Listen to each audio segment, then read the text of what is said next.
현대 교회가 보이는 침묵. 이걸 과연 중립이라고 할 수 있을까요? 아니면 혹시 이건 또 다른 형태의 우상숭배는 아닐까요? 오늘 이 아주 불편한 질문에 대한 답을 한번 찾아보려 합니다. 자, 이걸로 한번 시작해보죠. 아주 도발적인 질문입니다. 여러분이 굳게 믿고 있는 그 정치 이념, 그게 혹시 여러분을 속이는 거짓된 신은 아닙니까?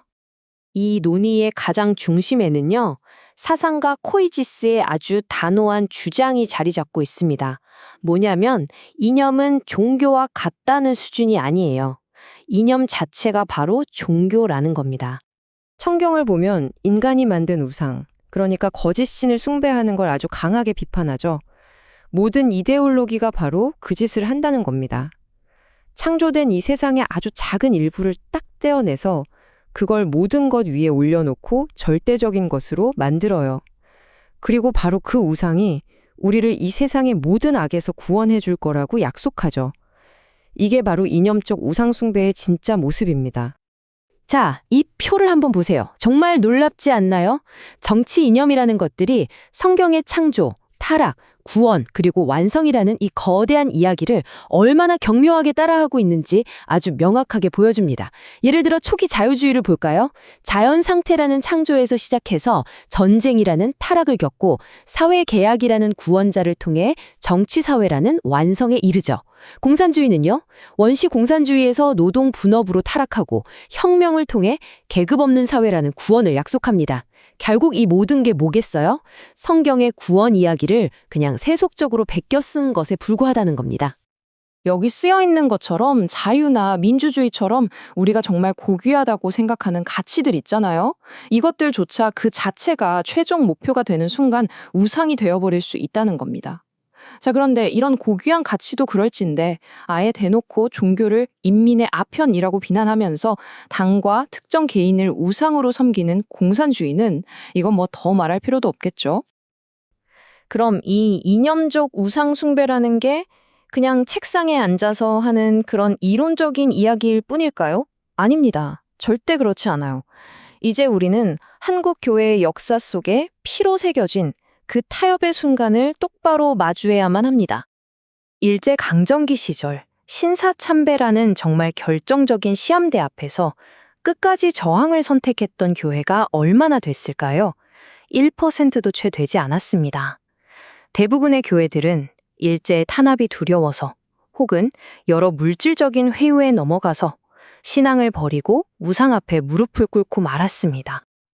이 문장이 정말 소름 끼치는 경고를 던지죠. 입으로는 과거 신사참배의 죄를 회개한다고 말하면서 지금 와서는 또다시 권력의 칼날 앞에서 벌벌 떨면서 새로운 우상, 즉 공상주의나 사회주의 세력에게 절을 하고 있다는 겁니다. 결국 진리를 지키는 것보다 교회 재산 지키고 내 몸 하나 보존하는 게 더 중요해져 버린 거죠. 그러니까 이건 단순히 정치적인 문제가 아닙니다. 이건 명백히 영적인 문제예요. 이념이 코이지스의 말대로 우상숭배의 한 형태라면 교회는 당연히 이 이념에 대해 제대로 알고 대처해야 합니다. 그리고 성도들에게 올바른 성경적 관점을 가르쳐야 할 영적인 의무가 있는 거죠. 그런데 이런 얘기하면 꼭 나오는 말이 있죠. 정교 분리 말입니다. 교회가 정치에 침묵해야 하는 거 아니냐고요? 이 정교분리라는 말이 정말 엄청나게 오해되고 있습니다. 이 말의 진짜 의미는 국가 권력이 종교의 자유를 탄압하지 말라는 것이지 교회가 정치에 대해 입을 닫고 침묵하라는 뜻이 절대로 아니란 말입니다. 생각해보세요. 만약에 그때 신학자들이 정치에 대해 침묵했다면 마르틴 루터의 종교개혁은 시작도 못하고 잔인하게 짓밟혔을 겁니다. 칼뱅과 추빙글리도 그냥 조용히 성경만 연구하던 학자들이 아니었어요. 그들은 신학자이면서 동시에 정치가였습니다. 심지어 추빙글리는요, 자신의 신념을 지키기 위해 전쟁터에 나가서 싸우다 죽었습니다. 정말 놀라운 사실이 뭔지 아세요? 오늘날 민주주의의 기본 원칙 중 하나인 이 저항권이라는 개념을 처음 만든 사람이 누군지 아십니까? 바로 한국교회의 주류인 장로교를 창시한 존 녹스입니다. 폭정에 저항하고 맞서 싸우는 것이 신앙의 일부였던 겁니다. 자, 보십시오.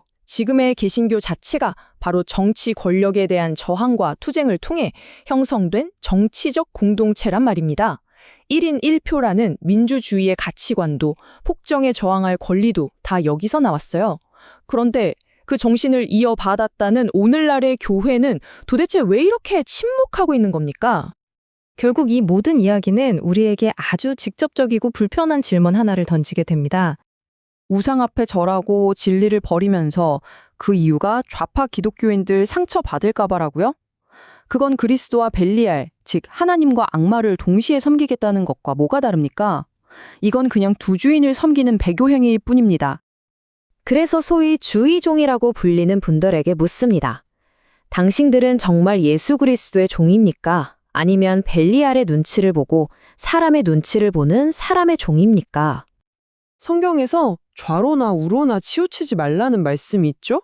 이게 무슨 시시컬렁한 세상 정치 이념 사이에서 중립을 지키라는 말이 아닙니다. 이건요, 목에 칼이 들어오고 교회가 쪼개지고 재산을 다 빼앗기더라도 그런 거 눈치 보지 말고 오직 말씀대로만 똑바로 가라는 그런 급진적인 순종의 명령이란 말입니다. 이 비겁한 한국 교회의 인간들아, 당신들은 회칠한 무덤이고 선지자들을 죽여놓고 이제 와서 자기들은 상관없는 척하는 바리새인과 똑같습니다. 당신들은 정확히 100여 년 전 신사참배에 동조하고 재산을 지켰다고 으스대던 바로 그 인간들과 똑같은 인간들입니다. 목사가 아무 잘못도 없이 권력에 의해 끌려가는데도 그저 눈치나 보면서 입을 꾹 닫고 있는 당신들을 보면 과연 존 녹스나 칼뱅, 추빙글리가 당신들을 뭐라고 생각할까요? 예? 대체 뭐라고 생각하겠습니까? 결론은 이겁니다. 당신들은 개신교의 정신과 그 뿌리조차도 모르는 그냥 협작꾼들에 불과하다는 겁니다.